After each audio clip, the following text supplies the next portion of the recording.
ইয়া আইয়ুহান নাবিয়্যু, হে নবী বলেছেন।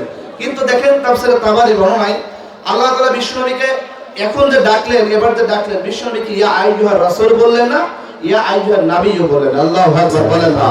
আবার আল্লাহর নবী যখন সিজদা থেকে উঠে যেত, আমার পায়েটা আমি মিলায় দিতাম, এমন করে বিশ্বনবী কন্টিনিউ ভাবে লম্বা করে তাহাজ্জুদ নামাজ আদায় করত। আমার ভাইরা, আল্লাহর নবী বলেন আল্লাহ জামিল, আল্লাহ সুন্দর, ইউহিব্বুল জামাল, আল্লাহর জিকিরের মধ্যে সৌন্দর্য আছে না নাই? বলেন তিনি কে? ও আমার ভাইরা, মুফাসসিরদের বর্ণনায় হযরত জায়েদ রাদিয়াল্লাহু তাআলা আনহু আল্লাহর একটা গুণাবলী নাম ধরে ডাকলেন, কি নাম আছে? এদেশে 18 কোটি মানুষ নিরাপত্তা পেত না। মূর্তিকে নিরাপত্তা দান করা হতো, 24 ঘন্টা পুলিশ মোতায়েন করে তাদেরকে নিরাপত্তা দেওয়া হতো, শুধু মূর্তিকে। কোন মানুষ এখানে নিরাপত্তা পায় না।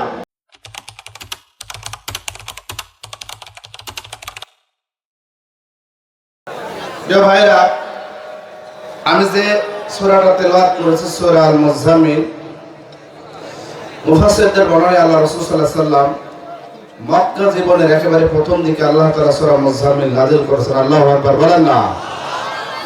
প্রিয় ভাইরা, আল্লাহ তাআলা সূরা মুজাম্মিলটা ডেডিকেট করেছেন এমন একটা সময়, যে সময় আল্লাহ রাসূল সাল্লাল্লাহু আলাইহি ওয়াসাল্লামকে আল্লাহ তাআলা কমপ্লিট মানুষ করে, ম্যান করে, একেবারে কমপ্লিট করে বিশ্বনবীকে দায়িত্ব দিয়েছেন, নবুয়তের দায়িত্ব। আল্লাহ নবীকে কয়েকটা প্রশিক্ষণ দিয়েছেন। প্রিয় ভাইরা, সুতরাং দুনিয়াতে যে কাজে করা লাগে প্রশিক্ষণ ছাড়া হয় না, হয় নাকি? জোরে বলেন। আজকে যিনি সভাপতি, উনি নৌবাহিনীর কমান্ডার বা নৌবাহিনীর চাকরি জীবনে উনি নৌবাহিনীর চাকরি করতেন। ওনাকে যদি সাঁতার না জানেন বা এমনি আপনি তারে নৌবাহিনীতে আপনি চাকরি দিলেন, যদি নদীতে আপনি তার ডিউটি করতে দেন, তিনি কি পারবে? তার মানে তার সাঁতার শিখা লাগবে। আজকে যারা যে কোনো জায়গায় কোন কাজ সফল করতে গেলে প্রশিক্ষণের দরকার আছে না নাই? আল্লাহ তাআলা বিশ্বনবীকে এমন একটা দায়িত্ব দিবেন, নবুয়তের দায়িত্ব। আল্লাহ রাসূলকে প্রশিক্ষণের দরকার আছে না নাই? জোরে বলেন আছে না নাই? আল্লাহ রাসূলকে আল্লাহ তাআলা প্রশিক্ষণ দিয়েছেন। তার মানে দুনিয়ায় আপনি যা করবেন প্রিপারেশনের দরকার আছে। কথা বলেন ঠিক কিনা? প্রিয় ভাইরা, সুতরাং মুফাসসিরদের বর্ণনায় আল্লাহ তাআলা সূরা মুজাম্মিলটা নাযিল করে বিশ্বনবীকে প্রশিক্ষণের ব্যবস্থা করেছেন। আল্লাহু আকবার বলেন না। ওমর ভাই তাফসীরে ফি জিলাল কোরআনের বর্ণনায় আল্লাহ রাব্বুল আলামিন বলেন, ইয়া আইয়ুহাল্লাযীনা আমানু ইযা কুমতুম ইলাস সালাতি ফাগসিলু উজুহাকুম ওয়া আইদিয়াকুম ইলাল মারাফিকি ওয়ামসাহু বিরুউসিকুম ওয়া আরজুলাকুম ইলাল কাবাইন। জোরে বলেন আল্লাহু আকবার। আল্লাহ রাব্বুল আলামিন বলেন, ইয়া আইয়ুহাল্লাযীনা আমানু, হে ইমানদারগণ, ইযা কুনতুম ইলাস সালাত, যখন তোমরা নামাজে যাও, নামাজের জন্য কি করার প্রয়োজন বলেন দেখি? কি করা প্রয়োজন? ওযু ছাড়া নামাজ হবে? তার মানে নামাজের জন্য প্রস্তুতি, প্রিপারেশন, ওযু করা। সুতরাং নামাজের জন্য প্রস্তুতি, প্রিপারেশন, ওযু। আল্লাহ তাআলা বলতেছেন, যখন তোমরা নামাজে যাও তখন তোমরা ওযু করবা, তোমাদের মুখমণ্ডল ধৌত করবা, তোমাদের দু হাতের কনুসহ ধৌত করবা, তোমাদের মাথার 4 ভাগের 1 ভাগ মাসে করবা, তারপর তোমাদের দু পায়ের টাকনু সহ ধৌত করবা, তারপর তোমরা কিন্তু নামাজে যাও। আল্লাহু আকবার বলেন না। আমার ভাই তাফসীরে ফি জিলাল কোরআনের বর্ণনায়, তার মানে আপনি নামাজ পড়তে গেলে আপনাকে ওযু করার দরকার আছে না নাই? আবার যখন দেখবেন রোজা অবস্থায়, রোজা যখন রাখবেন, এই যে সামনে কয়েকটা মাস পরে রোজা আসবে, রোজার জন্য প্রস্তুতির দরকার আছে না নাই? জোরে বলেন আছে না নাই? এজন্য রোজার জন্য একটা প্রস্তুতির দরকার আছে। তাফসীরে তাবারী বর্ণনায় আল্লাহ নবী যখন রমজান আসতো 2 মাস আগ থেকে প্রস্তুতি নিতেন। কয় মাস আগ থেকে? জোরে বলেন, আরো জোরে। জোরে হবে না?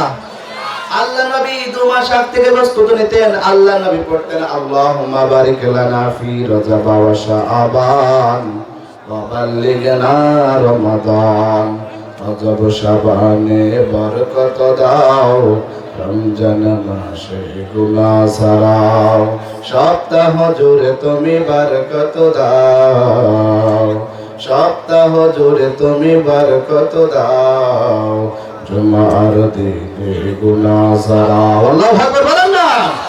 ও আমার ভাইয়ের জন্য বিশ্বনবী রমজান আসতো, রমজান আসার 2 মাস আগ থেকে বিশ্বনবী প্রস্তুতি নিতেন, আল্লাহুম্মা বারিক লানা ফি রজব ওয়া শাবান ওয়া বাল্লিগনা রমাদান।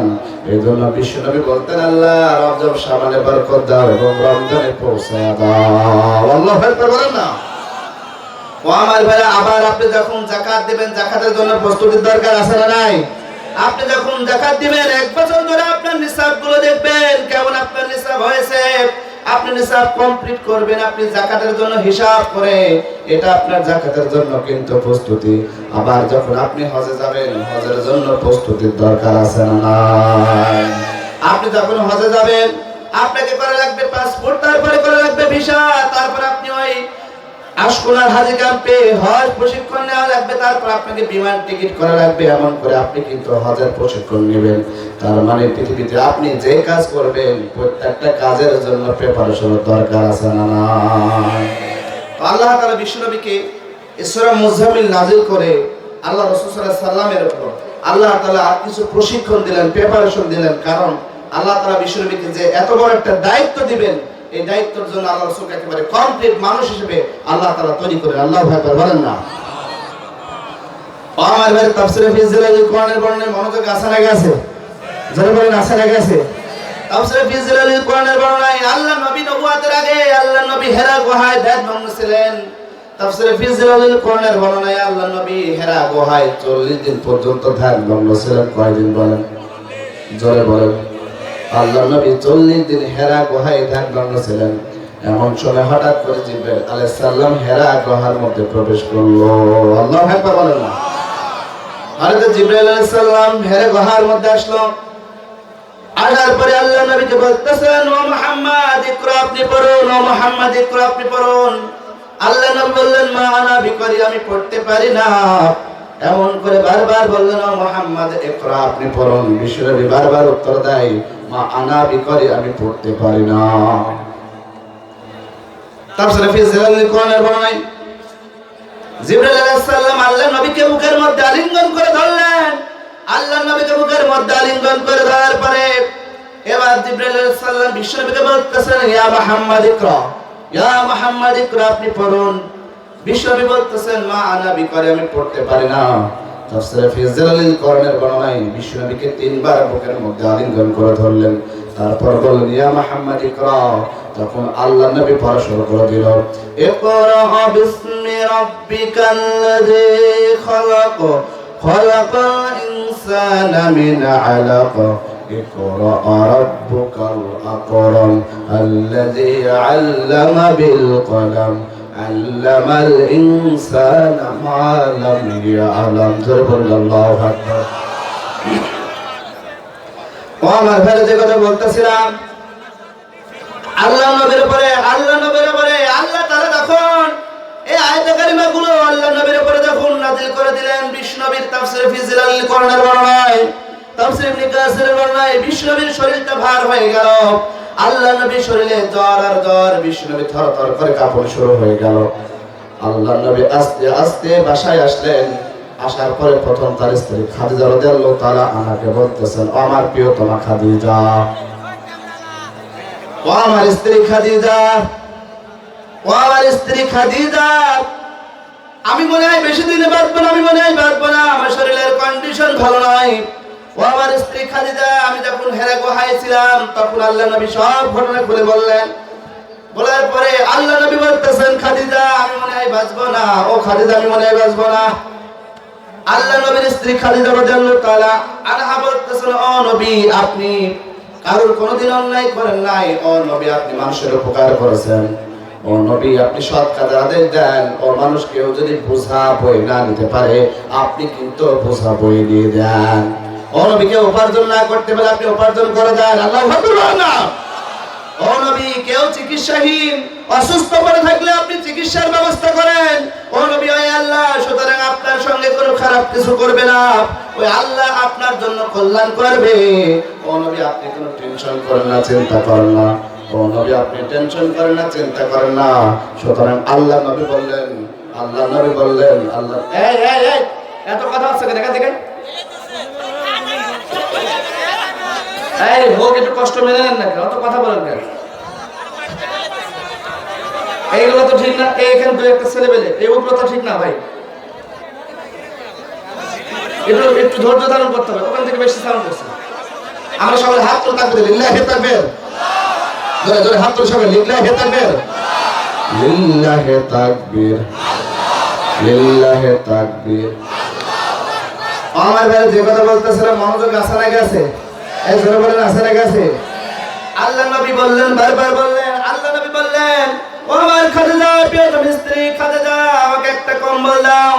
আল্লাহ নবীকে একটা কম্বল দিলেন। আল্লাহ নবী ওই যে কম্বল নিয়ে মুড়াইয়া শুয়ে পড়লেন। আল্লাহ নবী কম্বল নিয়ে মুড়াইয়া শুয়ে পড়লেন। এমন সময় আল্লাহ তাআলা বিশ্ব নবীকে চমৎকার করে মহব্বত করে ডাকলেন। আল্লাহু আকবার বলেন না। তাফসীরে তাবারী বর্ণনায় আল্লাহ তাআলা বিশ্ব নবীকে যতবার দেখেছেন, বোঝেন আল্লাহ বিশ্ব নবীকে যতবার দেখেছেন সব সময় আল্লাহ তাআলা বলেছেন ইয়া আইয়ুহার রাসূল, হে রাসূল, ইয়া আইয়ুহান নবী, হে নবী বলেছেন। কিন্তু দেখেন তাফসীরে তাবারী বর্ণনায় আল্লাহ তাআলা বিশ্ব নবীকে এখন যে ডাকলেন, এবার যে ডাকলেন, বিশ্ব নবীকে ইয়া আইয়ুহার রাসূল বললেন না, ইয়া আইয়ুহান নবী বললেন। আল্লাহু আকবার বলেন না। ও আমার ভাইরা, আল্লাহ তাআলা বিশ্ব নবীকে মহব্বত করে বলেন ইয়া আইয়ুহাল মুযাম্মিল। আল্লাহু আকবার বলেন না।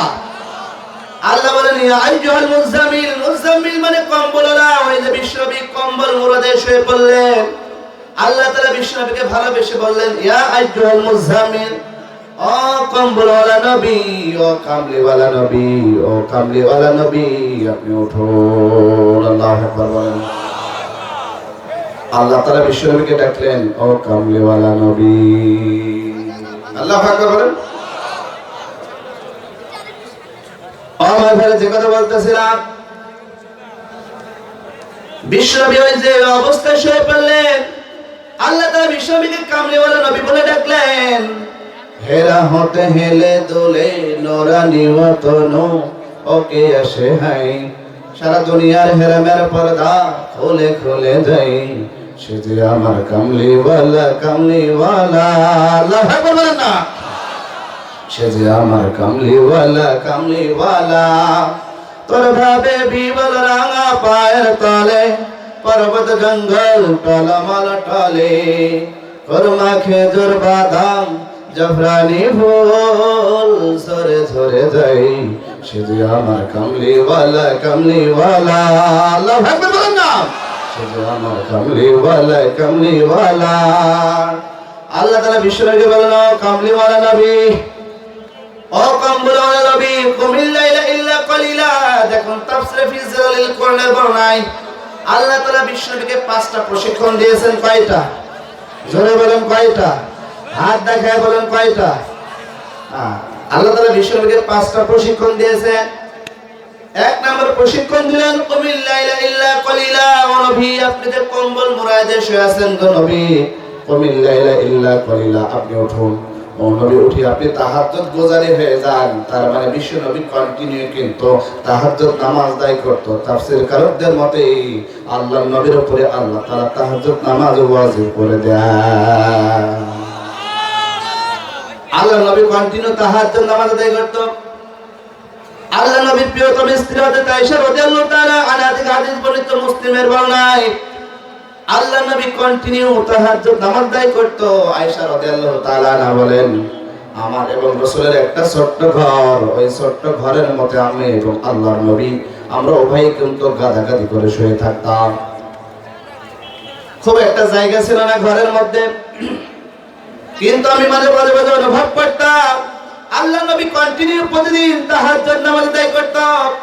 আল্লাহ নবী আমার যখন তাহাজ্জুদ নামাজ আদায় করত, আল্লাহ নবী যখন দাঁড়াতো, নামাজে দাঁড়াতো, আল্লাহ নবী সূরা ফাতিহা থেকে শুরু করে সূরা বাকারা, সূরা আল ইমরান, সূরা আন-নিসা, সূরা আল মাইদা, এমন করে আল্লাহ নবী 12 সূরাগুলো তেলাওয়াত করত। বিশ্বনবী যখন রুকুতে যেত, সিজদাতে যেত, আল্লাহ নবী আমার পায়ের উপরে চিমটি কাটতো, আমার পাটা আমি গুছায় নিতাম।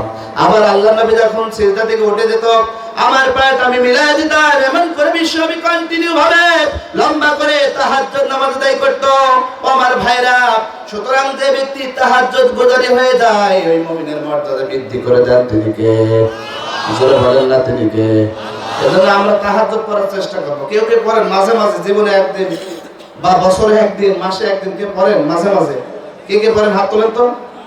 মাশাআল্লাহ, এলাকার লোক অনেকে তাহাজ্জুদ নামাজ পড়ে, আলহামদুলিল্লাহ। আমি হৃদয় থেকে আপনাদের জন্য দোয়া করি, বলেন আমিন, জোরে বলেন আমিন। তাহাজ্জুদ নামাজ পড়লে মুমিনের মর্যাদা বৃদ্ধি করে দেন কে? জোরে বলেন, বৃদ্ধি করে দেন কে? আল্লাহ রাব্বুল আলামিন বলেন, আমিনাল লাইলি ফাতাহাজ্জাদ বিহি নাফিলাতান লাক আসা আইয়াবআসাকা রাব্বুকা মাকামাম মাহমুদা। সুতরাং তাহাজ্জুদ নামাজ দায়ী করলে মুমিনের মর্যাদা বৃদ্ধি করে দেন কে? বুখারী বর্ণনায় আল্লাহর নবী বললেন, কেউ যদি তাহাজ্জুদ গুজারি হয়ে যায় আল্লাহর পক্ষ থেকে মর্যাদা বৃদ্ধি হয়ে যায়। আল্লাহু আকবার বলেন না? আল্লাহ নবী বললেন, মাল্লাহুল মাওলা ফালাহুল কুল্লু, যে ব্যক্তি তাহাজ্জুদ গুজারি হয়ে যায় আল্লাহ তাআলার সন্তুষ্টি তার উপর চলে যায়। আল্লাহ নবী বললেন, যে ব্যক্তি তাহাজ্জুদ কন্টিনিউ করে তার জন্য আল্লাহর পক্ষ থেকে মর্যাদা বৃদ্ধি হয়ে যায়। আমার ভাইয়ের জন্য তাহাজ্জুদ কন্টিনিউ করার দরকার আছে না নাই? আল্লাহ নবীকে আল্লাহ এক নম্বর প্রশিক্ষণ দিলেন, নবী আপনি উঠুন, কুমিল লাইলা ইল্লা কালিলা, আপনি উঠুন তাহাজ্জুদ গুজারি হয়ে যান। বিশ্ব নবীকে আল্লাহ দুই নম্বর প্রশিক্ষণ দিলেন, আরাতিলিল কুরআন তারতিলা। আল্লাহ তাআলা বিশ্ব নবীকে বললেন, নবী আপনি কন্টিনিউ তারতিলের সঙ্গে সুস্পষ্টভাবে কোরআন তেলাওয়াত করেন। আল্লাহু আকবার বলেন না? তার মানে আমাদের নিয়মিত কোরআন তেলাওয়াত করা লাগবে, কন্টিনিউ। ফজর নামাজ পড়ে, জোহর নামাজ পড়ে, যেই নামাজের পর যখন সুযোগ পান আমরা কন্টিনিউ কোরআন তেলাওয়াত করব। রাজা আছেন কে? যারা পারেন রাজা আছেন কে? হাত তুলে দেখান, হাত তুলে দেখান। আল্লাহ ভাইদের কবুল করুন, বলেন আমিন, আমিন, আমিন। ও আমার ভাইরা, বিশ্বনবীকে 3 নম্বর প্রশিক্ষণ দিলেন।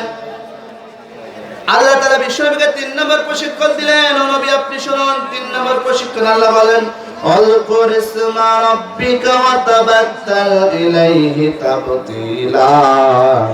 ও নবী আপনার জন্য 3 নম্বর প্রশিক্ষণ, আপনি একনিষ্ঠভাবে কিন্তু কার জিকির করবেন। জোরে বলেন, কার জিকির করা লাগবে? তার মানে আল্লাহর কিন্তু একনিষ্ঠভাবে জিকির করা লাগবে। আল্লাহু আকবার বলেন না? তার মানে আল্লাহর একনিষ্ঠভাবে জিকির করার দরকার আছে না নাই? তাফসীরে ফি জিলালিল কোরআনের বর্ণনা আল্লাহ বলেন, ইন্নামাল মুমিনুনা আল্লাযীনা ইযা যুকিরাল্লাহু ওয়াজিলাত কুলুবুহুম ওয়া ইযা তুলিয়াত আলাইহিম আয়াতুহু যাদাতুহুম ঈমানাও ওয়া আলা রাব্বিহিম ইয়াতাওয়াক্কালুন। আল্লাহু আকবার। আল্লাহ রাব্বুল আলামিন বলেন, ইন্নামাল মুমিনুনা আল্লাযীনা ইযা যুকিরাল্লাহ। আল্লাহ বলেন, মুমিন তো তারাই যখন আল্লাহর জিকির করা হয় ওয়াজিলাত কুলুবুহুম, তাদের হৃদয় কাঁপে। নির্দেশটা কার বলেন? জোরে বলেন, কথা কার? আল্লাহর কথা বলেন, ইন্নামাল মুমিনুনা আল্লাযীনা ইযা যুকিরাল্লাহ। মুমিন তো তারাই যখন আল্লাহর জিকির করা হয় তাদের হৃদয় কাঁপে, আছে না নাই? আর আমরা জিকির করলে আমাদের কি কাঁপে? কি কাঁপে? আমরা জিকির করলে আমাদের কি কাঁপে? হ্যাঁ, দেহ, দেহ। আমরা জিকির করলে আমাদের দেহ কাঁপে, আছে না নাই? আল্লাহ বলতেছে জিকির করলে হৃদয় কাঁপে। ওয়াজিলাত কুলুবুহুম, জিকির করলে আল্লাহর অর্থাৎ মানুষের হৃদয় কাঁপে। আর আমরা জিকির করলে আমাদের দেহ কাঁপে, আছে না নাই? আল্লাহ নবী যখন জিকির করতো সাহাবারা মাঝে মাঝে বিশ্ব নবীর কাঁধের উপর লাফ দিয়ে উঠতো। হ্যাঁ, উঠতো না?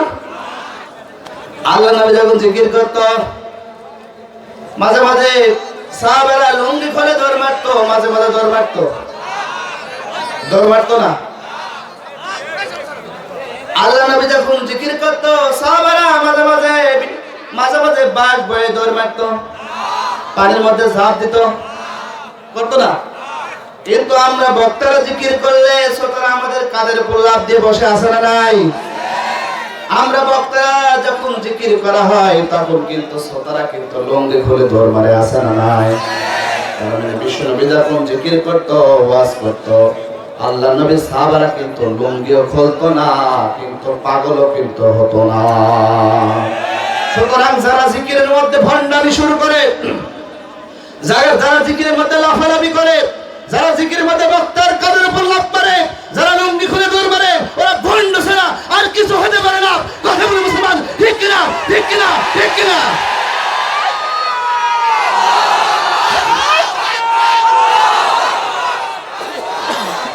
এই সমস্ত টাটকা শয়তান থেকে আমাদের বিরত থাকতে হবে। কথা বলেন না কেন? যারা জিকির করলে একেবারে লাঠি মাটি মারে মানুষকে একেবারে পাগল করে ফেলে, আছে না নাই? আল্লাহ বলতেছেন জিকির করলে মানুষের হৃদয় কাঁপে, আর আমরা জিকির করলে আমাদের কিন্তু দেহ কাঁপে, আছে না নাই? আমরা জিকির করি হয় হয় রয় রয় বসেন বসেন বৈশা যান, আছে না নাই? আমরা জিকির করে বসেন বসেন বৈশা যান, হয় হয় রয় রয় এমন জিকির করা যাবে? লাফালাফি করে জিকির করা যাবে? জিকির করতে হবে বিনয়ের সঙ্গে, কথাটা কার? জিকির করতে হবে গোপনে গোপনে, কথাটা কার? জিকির করতে হবে মনে মনে, কথাটা কার? তাফসীরে ফি জিলালিল কোরআনের বর্ণনায় মনোযোগ আছে না গেছে? আল্লাহ রাব্বুল আলামিন বলেন আযকুর রাব্বাকা ফি নাফসিকা তাদাররুআন ওয়া খীফাতান ওয়া দুনাল জাহরি মিনাল কওলি বিল গুদুবি ওয়াল আসাল ওয়া লা তাকুম মিনাল গাফিলিন। আল্লাহু আকবার বলেন না? আল্লাহ বলেন আযকুর রাব্বাকা, নবী যখন রবের জিকির করা হয় বলেন ফি নাফসিকা মনে মনে, তাদাররুআ বিনয়ের সাথে, ওয়া খীফা গোপনে, নির্দেশটা কার? আল্লাহ বলতেছেন যখন রবের জিকির করা হয় তখন তোমরা জিকির করবা মনে মনে, বিনয়ের সাথে, অখিফা গোপনে গোপনে জিকির করবা, ওয়া দুনাল জাহরি মিনাল কওলি বিল গুদুবি ওয়াল আসাল। খবরদার খবরদার, চিৎকার চেঁচামেচি হই হই রই রই করে কিন্তু জিকির করা যাবে না। কথা বলেন ঠিক কিনা? তার মানে জিকির করতে হবে বিনয়ের সাথে, জিকির করবেন গোপনে গোপনে, জিকির করবেন বিনয়ের সাথে। আমার ভাইরা, বিনয়ের সাথে জিকির করলে পছন্দ করে নেন কে? যারা বলেন পছন্দ করে নেন কে? আপনি যদি বিনয়ের সঙ্গে জিকির করেন আল্লাহ তাআলা আপনার একেবারে নিকটবর্তী হয়ে যান। আল্লাহু আকবার বলেন না? হাদিসে কুদসিতে আছে আল্লাহ তাআলা প্রথম আসমানে আসেন যদি বান্দা জিকির করেন, বান্দা যখন জিকির করেন আল্লাহ তাআলা প্রথম আসমানে আসেন। আল্লাহু আকবার বলেন না? ফাইন যাকরানি ফি নাফসি যাকারতুহু ফি নাফসি, আল্লাহ বলেন প্রথম আসমানে আসেন। আসার পরে যখন বলে আল্লাহ বলেন আমার বান্দা যদি আমার একা একা জিকির করে, আল্লাহ বলতেছেন আমি আমার বান্দার একা একা স্মরণ করি। ওয়াইন যাকরানি ফি মালাইন যাকারতুহু ফি মালাইন খায়রিন মিনহু, আল্লাহ বলেন আমার গোলাম আমার বান্দা যদি এমন সম্মেলন করে জিকির করে, আমি আমার বান্দার জন্য এর চেয়ে বড় সম্মেলন করে কাদের নিয়ে করেন? ফেরেশতাদের নিয়ে। আল্লাহ বলেন আমি এর চেয়ে বড় সম্মেলন করে আমি কিন্তু জিকির করি, সুতরাং আমি বান্দাকে স্মরণ করি। আমার ভাইরা যে কথা বলতেছিলেন মনোযোগ আছে না গেছে? আল্লাহ তাআলা বলেন ওয়াইন যাকরানি ফি নাফসি যাকারতুহু ফি নাফসি, আল্লাহ বলেন আমার গোলাম যদি আমার একা একা জিকির করে আমি আমার গোলামের একা একা স্মরণ করি। ওয়াইন যাকরানি ফি মালাইন যাকারতুহু ফি মালাইন খায়রিন মিনহুম, আল্লাহ বলেন আমার গোলামরা যদি এমন সম্মেলন করে জিকির করে আমি আমার গোলামদের জন্য এর চেয়ে বড় সম্মেলন করি, আমি আমার বান্দারে স্মরণ করি। আল্লাহু আকবার বলেন না? ওয়াইন তাকাররাবা ইলাইয়া বিশিবরিন তাকাররাবতু ইলাইহি জিরান, আল্লাহ বলেন আমার গোলাম যদি আমার দিকে এক বিঘত আসতে চায় আমি আমার বান্দার দিকে এক হাত এগিয়ে যাই, আমার বান্দা যদি আমার দিকে এক হাত আসতে চায় আমি আমার বান্দার দিকে দু হাত এগিয়ে যাই। ওয়াইন আতানি আমশি আতাইতুহু হারওয়ালা, আল্লাহ বলেন আমার গোলাম যদি আমার দিকে হেঁটে হেঁটে আসতে চায় আমি আমি আল্লাহ বান্দার দিকে দৌড়ে দৌড়ে যাই। বিশ্বনবী বলেন লা ইয়াজালু লিসানুকা রাব্বান মিন যিকরিল্লাহ, এজন্য আল্লাহর জিকির দ্বারা নিজের জিহ্বাখানা ভেজায় রাখার দরকার আছে না নাই? আল্লাহ নবী বলেন আল্লাহ জামিল, আল্লাহ সুন্দর, ইউহিব্বুল জামাল, আল্লাহর জিকিরের মধ্যে সৌন্দর্য আছে না নাই? সুতরাং হয় হয় রয় রয় বসেন বসেন বৈশা যান এমন কিন্তু জিকির করা যাবে, এমন কিন্তু জিকির করা যাবে না। হয় হয় রয় রয় বসেন বসেন বৈশা যান কিন্তু জিকির করা যাবে না। যে জিকিরের মধ্যে বিনয় নাই, যে জিকিরের মধ্যে কিন্তু যে জিকিরের মধ্যে বিনয় নাই, যে জিকিরের মধ্যে আন্তরিকতা নাই, ওই জিকির কিন্তু করা যাবে না। একজন সাহাবা আল্লাহ নবীকে বললেন ইয়া রাসূলুল্লাহ আমরা কেমন করে জিকির করব? আল্লাহ নবী বললেন শোনো সুবহানাল্লাহ আলহামদুলিল্লাহ লা ইলাহা, সুবহানাল্লাহ আলহামদুলিল্লাহ লা ইলাহা। আল্লাহ নবী বলেন এক নম্বর জিকির সুবহানাল্লাহ, দুই নম্বর জিকির আলহামদুলিল্লাহ, তিন নম্বর জিকির লা ইলাহা ইল্লাল্লাহ, আর চার নম্বর জিকির আল্লাহু আকবার। আল্লাহু আকবার বলেন না? সুতরাং এই চারটা শব্দ ছাড়া জিকির নাই, চারটা শব্দ ছাড়া জিকির নাই। একবার আল্লাহ নবী মুসা পয়গম্বর আল্লাহরে বললেন, আল্লাহ আমার একটা জিকির শিখায় দেন। আল্লাহ নবী মুসা পয়গম্বর বলেন, কে বললেন? কে বললেন? মুসা পয়গম্বর। আল্লাহ নবী মুসা পয়গম্বর বললেন, ও আল্লাহ আমার এমন একটা জিকির শিখায় দেন, এই জিকির দ্বারা আমি শুধু তোমারে ডাকবো। আল্লাহু আকবার বলেন না, আমি শুধু তোমারে ডাকবো, সুতরাং এমন একটা জিকির শিখায় দেন। আল্লাহ তাআলা মুসাকে বললেন, মুসা নাও, তুমি জিকির নাও, লা ইলাহা ইল্লাল্লাহু মুহাম্মাদুর রাসূলুল্লাহ, লা ইলাহা লা ইলাহা। কথা বলেন তো শুনে বলেন হয় সুবহানাল্লাহ আলহামদুলিল্লাহ লা ইলাহা। মুসা পয়গম্বর বলে, আল্লাহ এত ভাইরাল জিকির আছে না নাই? মুসা পয়গম্বর বলতেছেন, আল্লাহ এই জিকির তো সবাই জানে, এই জিকির তো সবাই করে। মুসা পয়গম্বর বলতেছেন, আল্লাহ আদম আলাইহিস সালাম থেকে শুরু করে পর্যন্ত যত নবী রাসূল এসেছে সব নবী রাসূল কিন্তু এই জিকির করে। ও আল্লাহ, সুতরাং আমাকে এমন একটা জিকির শিখায় দেন, আমাকে এমন একটা এক্সট্রা এক্সক্লুসিভ জিকির শিখায় দেন, গোপন জিকির শিখায় দেন, যে জিকির দিয়ে শুধু আমি তোমারে ডাকবো। আল্লাহ দাস, সারা বাংলার গৌরব, আপনাদের সিরাজগঞ্জের গৌরব জনাব মাওলানা রফিকুল ইসলাম খান। এই সিরাজগঞ্জের রফিকুল ইসলাম খান বারবার জন্মগ্রহণ করবে না, কথা বলে মুসলমান ঠিক কিনা? আমি মনে করি সিরাজগঞ্জের গর্ব অহংকার মাওলানা রফিকুল ইসলাম খান, কথা বলেন ঠিক কিনা? ও আমার বড় যে কথা বলতেছিলাম, বিশ্বনবীকে আল্লাহ 4 নম্বর প্রশিক্ষণ দিলেন। কয় নাম্বার? এই জোরে বলেন, কয় নাম্বার? বিশ্বনবীকে আল্লাহ 4 নম্বর প্রশিক্ষণ দিলেন। আল্লাহ বলেন, রব্বুল মাশরিকি ওয়াল মাগরিবি লা ইলাহা ইল্লা হুয়া ফাত্তাখিযহু ওয়াকিলা। জোরে বলেন আল্লাহু আকবার। আল্লাহ তাআলা বলেন, ও নবী, যে আল্লাহ নবী ওই পূর্ব পশ্চিম দিগন্তের যে রব আল্লাহ, ওই রব আল্লাহকে আপনি একক অভিভাবক মানেন। আল্লাহু আকবার বলেন না? সুতরাং যদি আল্লাহর কাছে আপনি সাহায্য চান, আল্লাহকে অভিভাবক মানেন, ওই আল্লাহ আপনাকে কিন্তু বিপদের সময় হেফাজত করবে। কথা বলেন না কেন? এই কথা বলেন না কেন? আপনি বিপদে পড়ে গেছেন, ওই বিপদ থেকে রক্ষা করেন কে? যারা বলেন কে? কোন পীর বাবা রক্ষা করতে পারবে? খাজা বাবা রক্ষা করতে পারে? মাজার বাবা রক্ষা করতে পারে? কোন নেতা পারে? পারেন কে? ধরে বলেন, পারেন কে? আল্লাহ তাআলা বিশ্বনবীকে 4 নম্বর প্রশিক্ষণ দিলেন, নবী আপনি বিপদের সময় আল্লাহর কাছে সাহায্য চান। আল্লাহু আকবার বলেন না? ও আমার ভাই, আমি একটা एग्जांपल দেব, লক্ষ্য করে শুনবেন। আল্লাহর নবীর একজন সাহাবা ছিল হযরত যায়েদ ইবনে হারিসা রাদিয়াল্লাহু তাআলা আনহু। তিনি একদিন সফরে বের হবে, লম্বা সফর, বিশাল একটা লম্বা সফর তিনি বের হবে। একদিন তিনি যখন লম্বা সফরে বের হবে, এমন সময় একজন মুনাফিক, বিশাল বড় টুপি, বিশাল বড় দাড়ি, বিশাল বড় জুব্বা, এই মুনাফিক ছদ্মবেশে যায়েদ ইবনে হারিসা রাদিয়াল্লাহু তাআলা আনহুর কাছে আসলেন।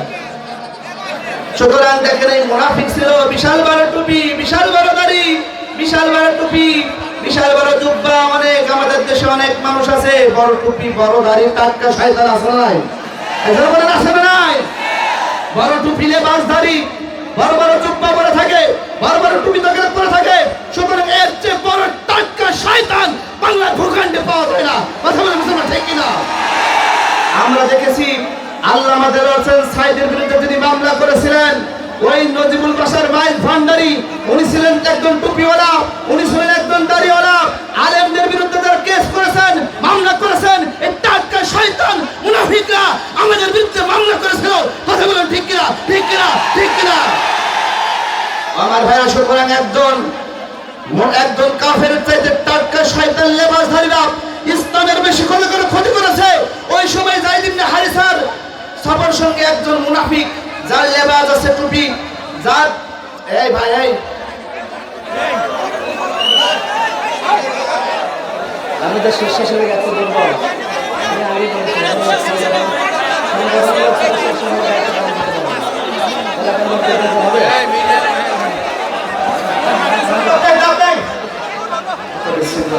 আমি এর সামনে যারা বসে আছেন, আমি সবাইকে বিনয়ের সাথে অনুরোধ করছি ওইদিকে যাওয়ার জন্য। বিশেষ করে যারা মিডিয়া পার্সন, আপনাদের মিডিয়াগুলো ক্যামেরাগুলো সেট করে প্রোগ্রামের সুবিধার্থে সুশৃঙ্খলার্থে আপনাদেরকে অবশ্যই বাইরে যাওয়ার প্রয়োজন। কেননা প্লিজ অনুরোধ করে বলছি আপনারা যখন এভাবে বসে আছেন বাইরের লোকজন ভাবছে আপনারা সত্যগত শ্রোতা, তাহলে এখানে যেহেতু দুই একজন বসে আছে তাহলে আমরাও যাই। এই জন্য এই পর্দা তুলে দিয়েছে তো অলরেডি, পর্দা তুলে দিয়েছে। নারায়ে তাকবীর, নারায়ে তাকবীর। আল্লাহর রহমত বর্ষণ হচ্ছে, আলহামদুলিল্লাহ, আলহামদুলিল্লাহ। মহেশপুরের মাটি রহমতের মাটি, দুর্গানগরের মাটি রহমতের মাটি, উল্লাপাড়ার মাটি রহমতের মাটি। আজকে বিশ্ব খ্যাতি, বাংলাদেশের খ্যাতি সম্পূর্ণ আলেম ওলামাদের পদতুলি আজকে এই মাটিতে, আলহামদুলিল্লাহ, নারায়ে তাকবীর। সকলের সহযোগিতা কাম্য। আমার বাইরে যে কথা বলতেছিলাম, সুতরাং এই মুনাফিকরা হযরত যায়েদ রাদিয়াল্লাহু তাআলা আনহুর কাছে আসলেন। আসার পরে বলতেছে, ও যায়েদ, তুমি একটা লম্বা সফরে যাবা। ও যায়েদ, তুমি একটা লম্বা সফরে যাবা। ও যায়েদ, আমাকে তুমি সফর সঙ্গী করো। এখন বলেন, আপনি একা একা কোন সফরে যাবেন? এখান থেকে সিলেট পর্যন্ত যাবেন, আপনি একা একা যাবেন। যদি একজন সঙ্গী পান, আপনার সাহস বাড়বে না কমবে? যদি বলেন বাড়বে না কমবে? সুতরাং আপনার সাহসটা বেড়ে যাবে। আরে যায়েদ মনে মনে ভাবলেন, ও ভাই, তাহলে তো ভালোই হয় তুমি যদি আমার সফর সঙ্গে হয়ে যাও। কিন্তু যায়েদ তখনও বুঝি নাই তার সঙ্গে মুনাফিক আছে। কথা বলেন না কেন? এবার হযরত যায়েদ রাদিয়াল্লাহু তাআলা আনহু এবার মক্কা থেকে তায়েফ পর্যন্ত বিশাল একটা লম্বা সফর, বিশাল একটা লম্বা সফর, 120 কিলোমিটার পর্যন্ত লম্বা সফর। হযরত যায়েদ রাদিয়াল্লাহু তাআলা আনহু এই লম্বা সফরে যাওয়ার পরে এবার যায়েদ মুনাফিককে বলতেছেন, ভাই, আমি একটু ক্লান্ত হয়ে গেছি, আমি একটু বিশ্রাম নেব। আর যায়েদ বলতেছেন, ভাই, তুমি আমাকে একটু পাহাড়ে দাও, আমি বিশ্রাম নেব। তিনি পাহাড়ের গুহার মধ্যে গেলেন, যাওয়ার পরে তিনি ঘুমায় গেলেন। আমার ভাই, তিনি এবার ঘুম থেকে উঠে দেখতেছেন এবার হযরত যায়েদের হাতে হাত বাঁধা, পা বাঁধা।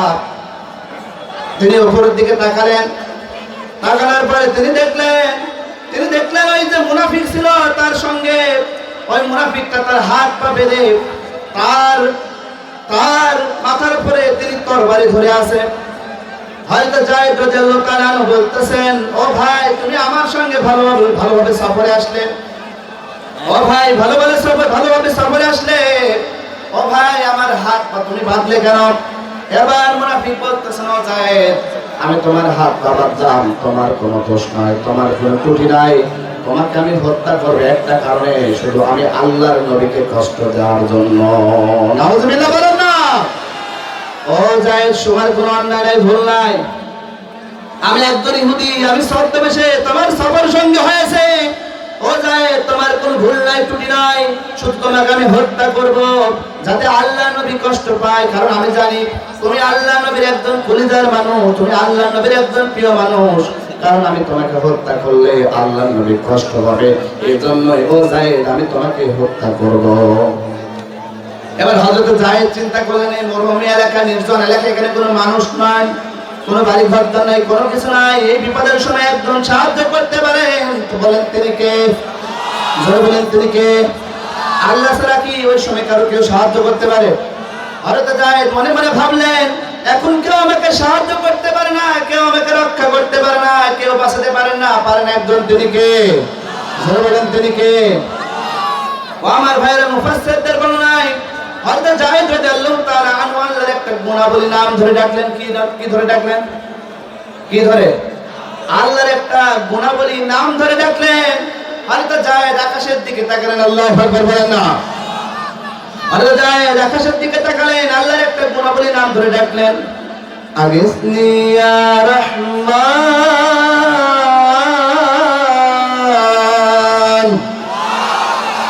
আগিসনি ইয়া রহমান, আগিসনি ইয়া রহমান, আগিসনি ইয়া রহমান, ও রহমান, ও রহমান বলে যখন ডাকলেন। ও আমার ভাইরা, ওই মুনাফিকটা যখন হযরত যায়েদকে যখন আঘাত করতে যাবে, তরবারি দ্বারা যখন আঘাত করতে যাবে, এমন সময় গায়ে একটা সাউন্ড আসলো, এই মুনাফিক খবরদার তুই মারিস না। আল্লাহু আকবার বলেন না। এই মুনাফিক খবরদার মারবি না। এবার মুনাফিক ভয় পেয়ে গেল, কি ব্যাপার কি? এখানে গায়েবী সাউন্ড কোথা থেকে আসলো? এখানে কোনো মানুষ নাই, জন নাই, কোনো কিছু নাই, গায়েবী সাউন্ড কোথা থেকে আসলো?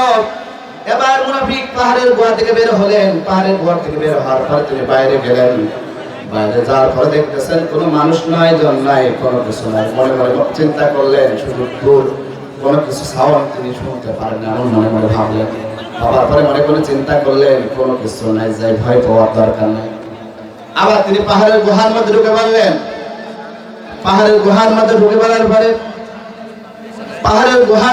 পড়ার পরে ও আমার ভাইরা, আবার পরে যখন মুনাফিক হযরত যায়েদকে মারবে, এমন সময় ইন দ্য মিন টাইম, এমন সময় হঠাৎ করে সাউন্ড আসলো, এই মুনাফিক খবরদার, খবরদার, হযরত যায়েদকে মারবি না। আল্লাহু আকবার বলেন না।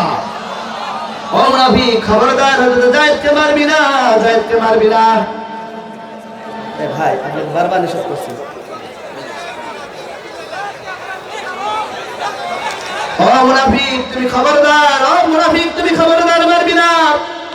এবার হযরত মুনাফিকটা তখন ভয় পেয়ে গেল, ব্যাপার কি? কোনো লোক নাই, জন নাই, কোনো কিছু নাই, সাউন্ড কোথা থেকে আসলো?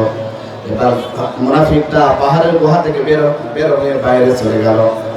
বাইরে যাওয়ার পরে দেখতেছেন কোনো মানুষ নাই। মনে মনে ভাবলেন কি ব্যাপার, সাউন্ড কোথা থেকে আসে? আবার মনে মনে ভাবলেন না, ভয় পাওয়ার দরকার নাই। আবার তিনি তৃতীয়বার পাহাড়ের গুহার মধ্যে ঢুকে পড়লেন। যখন তিনি তরবারি নিয়ে যখন হযরত যায়েদকে তিনি মারবেন, ইন দ্য মিন টাইম এমন সময় হঠাৎ করে সাউন্ড আসলো, এই মুনাফিক খবরদার, খবরদার, আল্লাহর গোলাম, আল্লাহর নবীর সাহাবা যায়েদকে মারবেন। আল্লাহু আকবার বলেন না। এবার আবার মুনাফিকটা ভয় পেয়ে গেল। ভয় পাওয়ার পরে তিনি মনে মনে চিন্তা করতেছেন ব্যাপারকে, সাউন্ড শব্দ কোথা থেকে আসলো? এবার তিনি পাহাড়ের গুহা থেকে বের হলেন। পাহাড়ের গুহা থেকে বের হওয়ার পরে দেখতেছেন বিশাল একটা যুবক। আল্লাহু আকবার বলেন না। বিশাল একটা যুবক দেখতে পেলেন। যুবকের মাথায় বিশাল বড় মুকুট, আর যুবকের সুঠাম দেহ, যুবকের হাতে তরবারি, যুবকের হাতে তরবারি। এই যুবকটা এবার মুনাফিককে তরবারি দিয়ে একেবারে খণ্ড বিখণ্ড করে ফেললেন। যুবকটা মুনাফিককে হত্যা করে এবার যুবকটা পাহাড়ের গুহার মধ্যে প্রবেশ করলেন।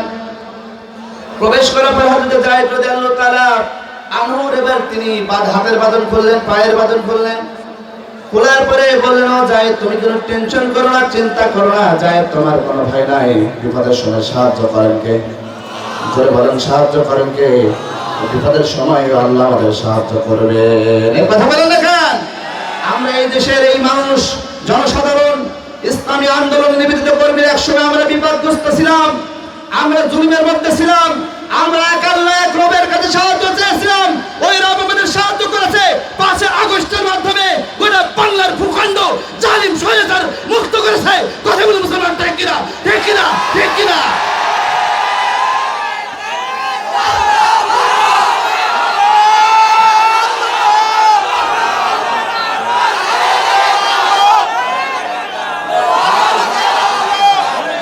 সম্মানিত ভাইয়েরা, ওই জালিম কি এখন আছে নাকি? জোরে বলেন, আছে নাকি? এমন সময় এই ময়দানে যদি 1 বছর আগে মাহফিলের আয়োজন করা হতো, মুফতি আমির হামজাকে দাওয়াত করা হতো, রফুল ইসলাম খানকে যদি প্রধান অতিথি করা হতো, এখানে কি মাহফিল হতো? জোরে বলেন, মাহফিল হতো? আজকে তারা কোথায় গিয়েছে? মামুর বাড়ি, দাদার বাড়ি চলে গেছে। কথা বলেন না কেন? আসুন, কই সেই জালিমের বাচ্চারা? কই সেই স্বৈরাচারের বাচ্চারা? কই সেই কুলাঙ্গারের বাচ্চারা? কই? আসেন, যারা মাহফিল বন্ধ করেছিলেন, আসেন, মাইক নিয়ে যান। আসেন, দিয়ে দিচ্ছি, মাইক নিয়ে যান। খবর আছে? ক্ষমতা আছে? যেমন ক্ষমতা আছে। আল্লাহ তাআলা ওই জালিমদেরকে বাংলার ভূখণ্ড থেকে বিতাড়িত করেছেন। ও মুসলমান ভাইরা, সিরাজগঞ্জবাসীরা, আমি মনে করি আল্লাহর সাহায্য ছাড়া বাংলার ভূখণ্ড কখনোই জুলুম, ফ্যাসিবাদ, জালিম মুক্ত হতো না। কথা বলে মুসলমান, ঠিক কিনা? এজন্য আল্লাহর কৃতজ্ঞতা প্রকাশের দরকার আছে না নাই? জোরে বলেন, আছে না নাই? এই মানুষটার কোনো অপরাধ ছিল? চেহারার দিকে দেখান, চেহারার দিকে দেখান, কোনো অপরাধ ছিল?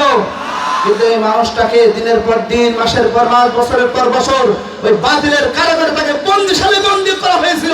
কথা বলে মুসলমান, ঠিক কিনা? যারা আলেম ওলামাদেরকে আমি বলি, যারা আলেম ওলামাকে বেইজ্জতি করতে চায়, অপমানিত করতে চায়, যারা আলেমদের হাতে হ্যান্ডকাপ করেছিল, ওই আল্লাহ তাআলা তাদের গলাতে রশি টান দিয়ে বাংলার ভূখণ্ডে অপমানিত অপদস্থ করেছে। কথা বলেন না কেন?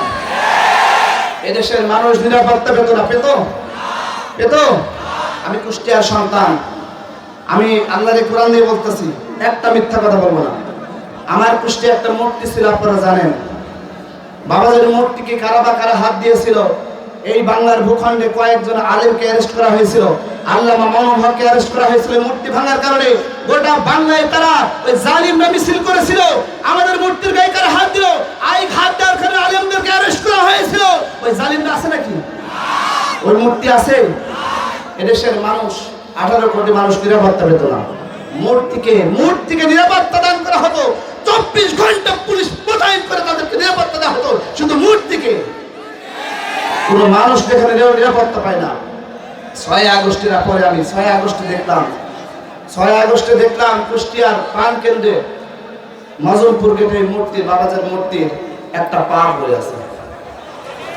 আমার বাড়িতে আমি যেখানে অবস্থান করি গড়াই ব্রিজের অপোজিটে, আমি পাশে মোটরসাইকেলে যাওয়ার সময় দেখতেছি ব্রিজের নিচে বেচারের একটা হাত পড়ে আছে। আমি মনে মনে ভাবলাম যাই আর কোন অংশ কোথায় পড়ে আছে একটু দেখে আসি। তাই আসলাম, দেখতে গেলাম যেখানে মূর্তিটা আছে। দেখার পরে দেখতেছি বেচারের মাথাটা নাই, শুধু ধরটা পড়ে আছে। কথা বলে না কেন?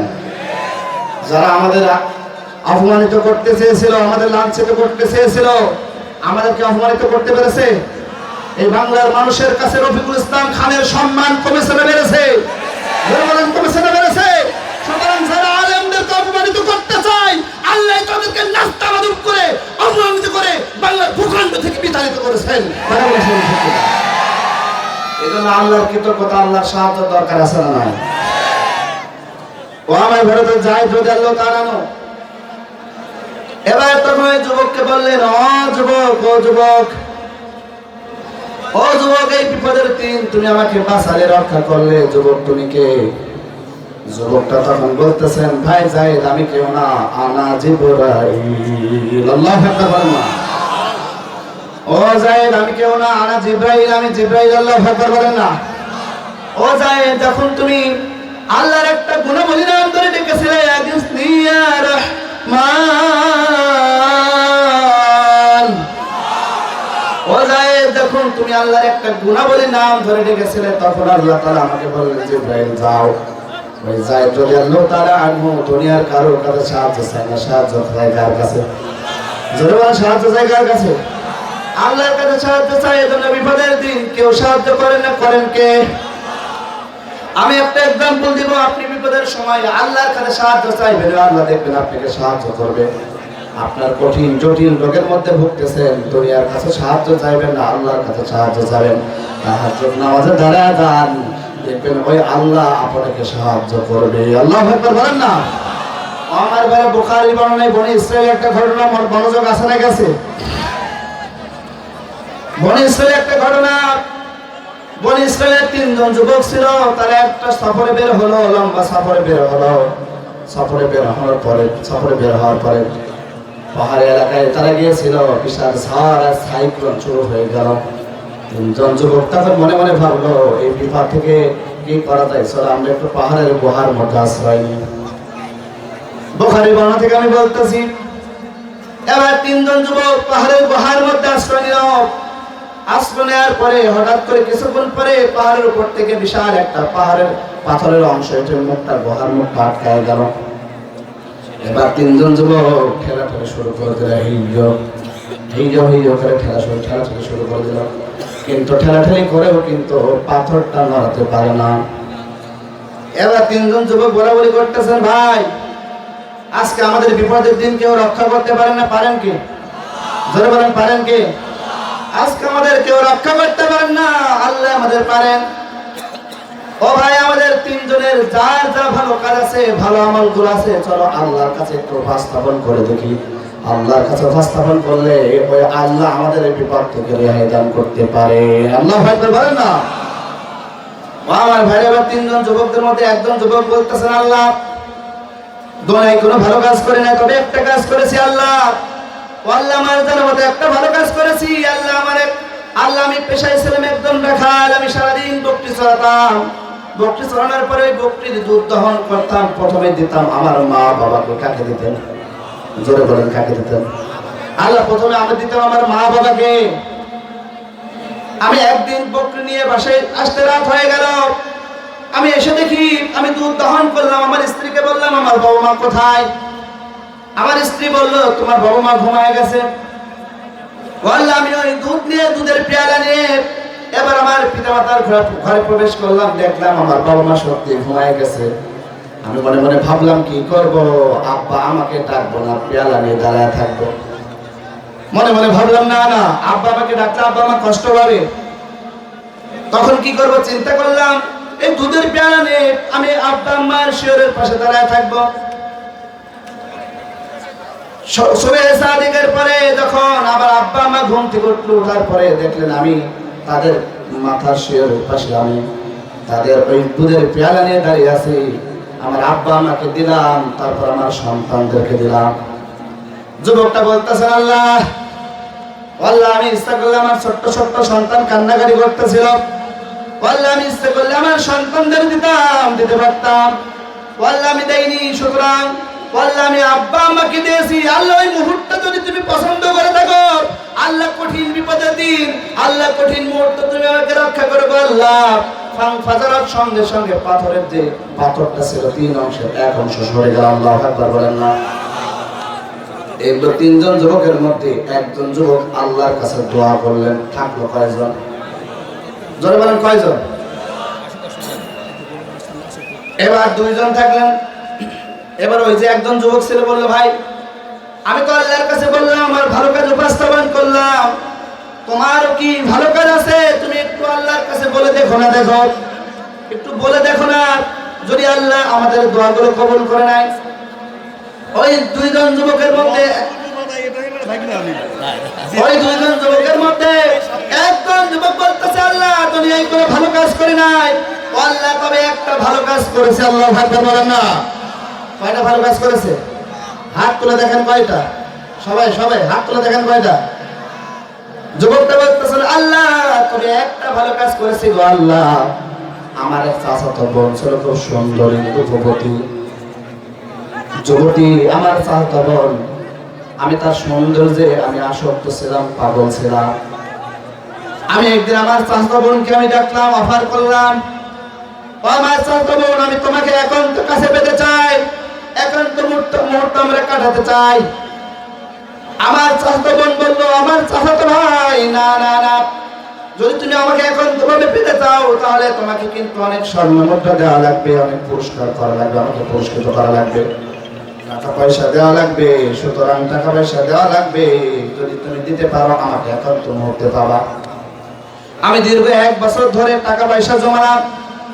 1 বছর পরে টাকা পয়সা জমানোর পরে 1 বছর পরে আমি ওই টাকার টুকরা নিয়ে আমার চাচাতো বোনের কাছে গেলাম। তারপরে বলতেছে ও আমার চাচাতো বোন, ওই যে তুমি 1 বছর আগে আমাকে বলেছিলে যদি তুমি টাকা পয়সা দিতে চাও পারো তাহলে আমাকে একান্ত সময় তুমি পাবা, এই নাও টাকা পয়সা, এই নাও টাকা পয়সা, তুমি আমার সেই শর্ত মোতাবেক কাজ করতে পারো। এবার যুবকটা বলতেছেন আল্লাহ আমার চাচাতো বোন আমার টুকরাটা দিল টাকার, আমার কথা রাজি হয়ে গেল। আমরা একটা নির্জন এলাকায় চলে গেলাম, একটা কুটির ঘরের মধ্যে চলে গেলাম। আমরা উভয় উলঙ্গ হয়ে গেলাম। আমরা খারাপ কাজ করব, অবৈধ কাজ করব। আমার চাচাতো বোন বলল আমার চাচাতো ভাই ইত্তাকুল্লাহ, আল্লাহু আকবার বলেন না। ও আমার ভাই ইত্তাকুল্লাহ, ওই আল্লাহর ভয় কর, খবরদার খবরদার আমার সত্যিত্ব নষ্ট করিস না, আল্লাহু আকবার বলেন না। ও আল্লাহ যখন তোমার ভয়ের কথা বললো, তোমার কথা বললো, সঙ্গে সঙ্গে আমি লাভ দিই, খারাপ কাজ ছেড়ে আমি সঙ্গে সঙ্গে দৌড় দিয়ে চলে গেলাম। আল্লাহ ওই দিনটাই মুহূর্তটা যদি তুমি পছন্দ করে থাকো, আল্লাহ কঠিন দিন বিপদের দিন আল্লাহ তুমি আমাদের রক্ষা করো। এই কথা যুবক যখন বললো, বলার সঙ্গে সঙ্গে ফাজারার সঙ্গে সঙ্গে পাহাড়ের ওই যে পাথরের 2টা অংশ